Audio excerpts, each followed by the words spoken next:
Mapaglaom, maayong buntag kaning tanan og happy midweek. Ang atong hilisgutan karong Nobyembre 19, giuluhan og ang pagpahayag sa pagpasalamat ni Jeremias. Ang atong teksto makita sa Lamentaciones 3, 22 ug 23. Tungod sa mahigugmaong kalulot ni Jehova, kita wala mga laglag, kay ang iyang mga kaluoy walay paghubas. Sila sa pagkamatinumanon. Kapaglaom, ang matinumanon nga propeta sa adlaw-adlaw nakabaton og kalig-on aron sa pagpadayon.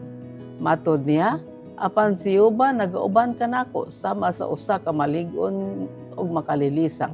Siya nagpahayag uban sa pagtuo. Busa ang mga manuglutos kanako manghipangdol, ug sila dili makadaog kanako. Sila maulawan gayud kay sila wala man nagawi nga manggialam.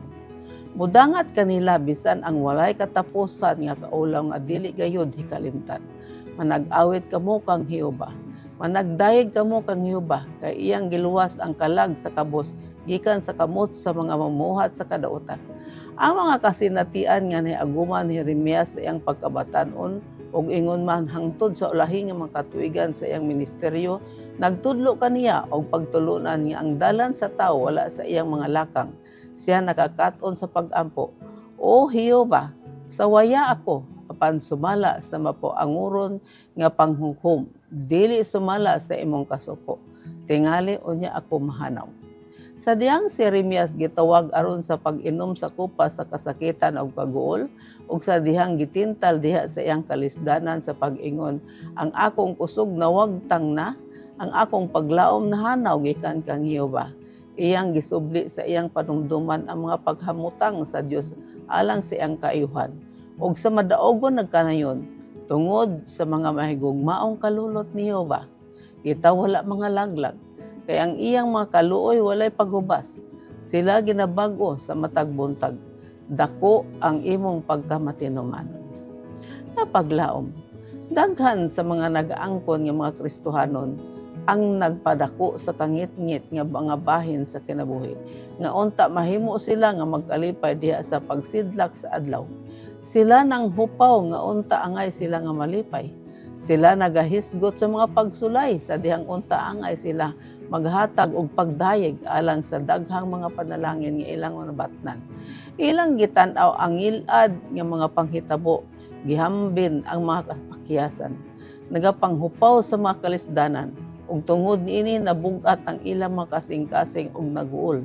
Sa dihang angay unta nga ilang ginaihap ang mga panalangin. Ila untang makaplagan nga hilabihan kini kadaghan ilang pag-ihap niini makalimot na sila sa kaguol.